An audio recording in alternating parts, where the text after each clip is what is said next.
happy staff equals happy customers equals happy profits. It's not that complicated. Yeah. If you look after your colleagues and they're happy, feel rewarded, feel recognised, want to come in and work, they will give great customer service. If you give great customer service, you will sell more product, which means you get your profits. It's been around for years. They're the three simple strands that you need to concentrate on. And again, when we're having conversations as a board or leadership team and they come up with these great ideas, I always say it's great, but if you ain't got great people, you can't do any of that. As a management, CEO, managing director, whatever you are, you have to actively encourage engagement, but you have to be seen to encourage it in a way that's driving improvement. Occasionally telling people we can't make that improvement for this reason, but ultimately democratising and allowing people to move on. If you work somewhere, you expect transparency, authenticity, complete openness. The only time openness is not appropriate when there's a legal or regulatory requirement not to be.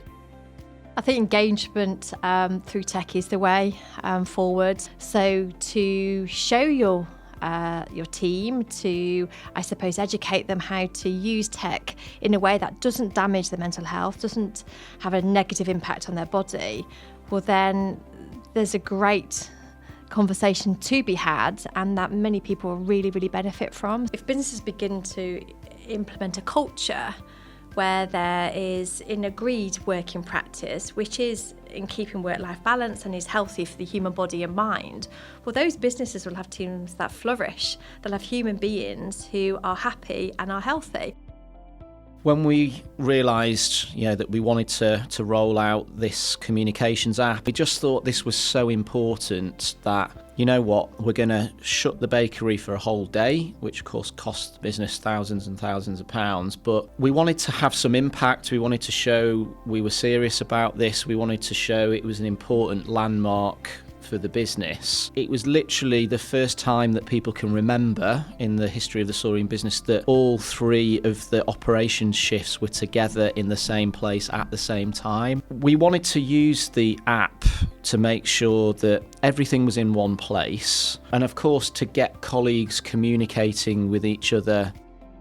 What we wanted to create is a safe space and a private space. You don't get negativity, you get encouragement, and it's positive, and it's a peer group of business people supporting each other to develop their communication skills into the public domain. And I hope that on Vocal, the dialogue, the conversations, some of the content that we will create will be on topics where business can take much broader leadership.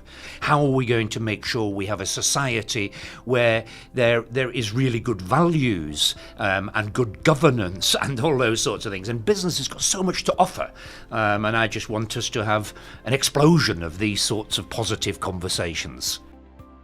Engagement is about, well, how do you make sure you engage with people in different ways? If you trust somebody to be employed in your organisation, first of all, you've got to think, well, if I trust them, then that trust is there for whatever they choose to do. If you trust them to be employed, why shouldn't you trust them to do the right thing for your organisation? People are now realising the most important aspect of their business are actually their colleagues. If they're not realising that, then they may be focusing on the client first and then the colleagues, but regardless, the colleagues are the key part to all of this, and therefore we need a system and a tool and an approach that makes sure they're fully engaged, they're trusted, and they feel that they want to deliver for their clients and for the organisation that they're part of.